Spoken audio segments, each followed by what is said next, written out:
soul. He'd say that a man's shoes tell his story.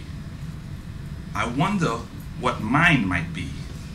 The right sole worn thin, the loose insole, the leather scuffed, nicked and dull, the laces frayed. He'd think that I did not take due care. Every 4 days, the shoe ritual began.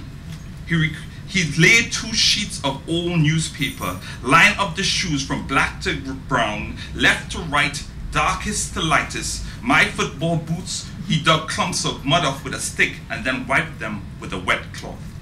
His black Clarks, my black Clarks 1 size smaller, my sister's black high-top Reeboks, my mother's brown nursing shoes, my brown church shoes, my mother's brown leather slippers.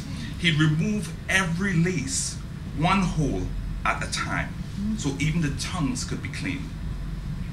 An old dish rag to wipe away the dust. He'd open the first kiwi polish with a twist, and its earthy wet smell filled the room. Dipping an old toothbrush, spreading the polish like a child trying hard to color in between the lines, different polishes for each color, shoe, and shade. The secret was to shine and buff the shoes with a crumpled newspaper, a new piece for each shoe. He'd buff and stare, looking for hints of shine. Buff and stare like shining shoes was some type of noble trade. Each pair placed under beds, our gleaming gift in the half-light, standing, stuffed with newspaper to keep the proper shape. My shoes were always dirty and unkempt, and my father always cleaned them for me.